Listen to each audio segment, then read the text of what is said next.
ela tá na área, conectada com a gente, a primeira edição do Central 98. Lu, bom dia pra você.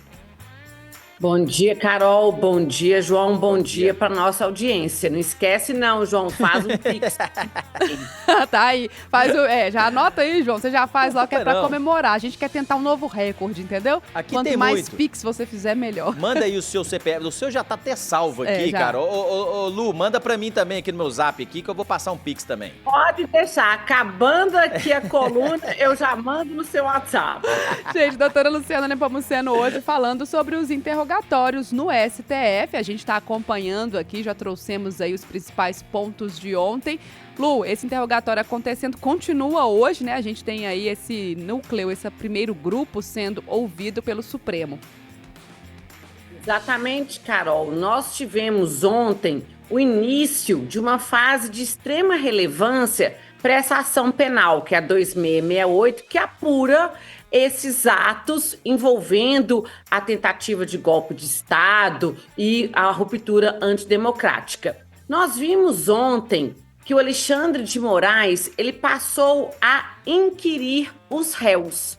Isso depois do relator Alexandre ter ficado 14 dias ouvindo 52 testemunhas, tanto da acusação quanto da defesa. Então, após a oitiva das testemunhas, que chega nessa fase, que a previsão é que se estenda ao longo dessa semana, de oitiva dos réus. Iniciando-se pelo delator, Cid, que, como nós vimos, prestou o depoimento. Por ser o colaborador, ele não pode mentir, ele tem que manter uma coerência, senão revoga-se a delação premiada com as declarações que ele já prestou anteriormente, principalmente em sede da Polícia Federal. A expectativa agora é que o ex-presidente Jair Bolsonaro seja ouvido na data de hoje ou, a depender do desenrolar dos depoimentos, amanhã, na quarta-feira.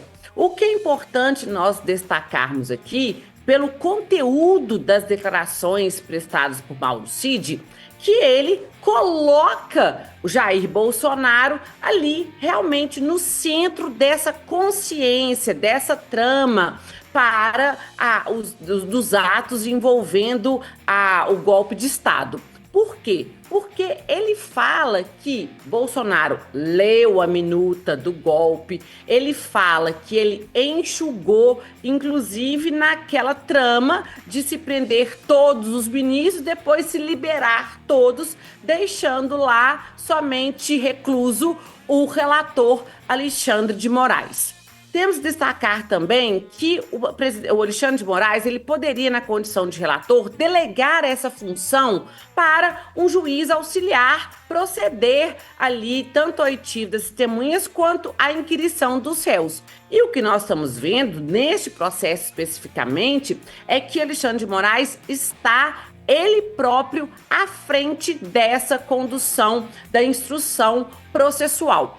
Vemos também que esse processo provavelmente não vai se delongar e virar o ano, passar para 2026. Ele está seguindo os prazos previstos no processo penal, inclusive é o que deveria acontecer em todos os processos perante a justiça brasileira, que os prazos fossem cumpridos, mas esse processo especificamente envolvendo esse núcleo crucial, ele está se desenvolvendo dentro de uma regularidade, dentro de uma normalidade. Então, terminando a oitiva dos réus, o que se esperam é poder haver diligências que, se tiver algum requerimento nesse sentido, pode vir a ser indeferido, e depois nós vamos ter então os ministros da primeira turma decidindo pela absolvição ou não dos envolvidos aqui desse núcleo crucial.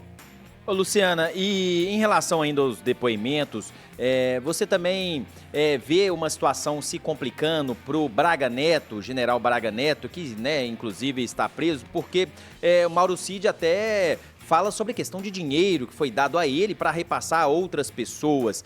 Também se complica Braga Neto nesse depoimento do Cid? Pela minha avaliação, João, a situação do Braga Neto foi até um pouco mais complexa do que a do próprio presidente, do ex-presidente Jair Bolsonaro. Que chegou uma hora ali que estava Cid falando que aquilo ali era uma conversa de boteco, com salgadinho e refrigerante, até foi motivo de piada com o relator Alexandre de Moraes, ou seja, se é boteco, você não vai tomar refrigerante nem comer salgadinho. Mas criou-se aquele clima do tipo, vamos fazer uma piadinha aqui.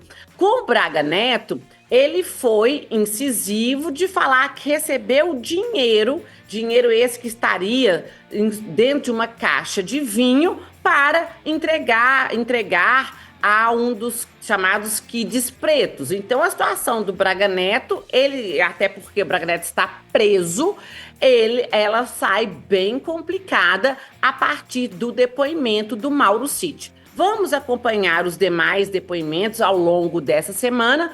O do Alexandre Ramagem não trouxe nenhuma inovação ou nada que possa comprometer, até porque ele fala, eu escrevia cartas, né, com diálogos, supostos diálogos com o ex-presidente, mas cartas essas que jamais foram entregues. Ou seja, ele fazia um monólogo ali num papel, numa anotação para ele próprio. Então vamos aguardar para verificar se esses depoimentos analisados conjuntamente com as provas testemunhais e as demais provas produzidas no processo levarão a um decreto absolutório ou a condenação dos envolvidos. Doutora Luciana Nepomuceno, toda terça-feira com a gente aqui na primeira edição do Central 98. O tempo aqui é curtinho, mas você acompanha a Lu nas redes sociais, @Luciana Nepomuceno. E na semana que vem ela tá de volta com mais um tema pra gente. Lu, obrigada demais, viu?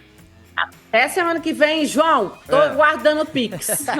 Ele vai mandar daqui a pouquinho, viu? Espera aí. Valeu, Lu. Um abraço pra você. Obrigada. Um abraço.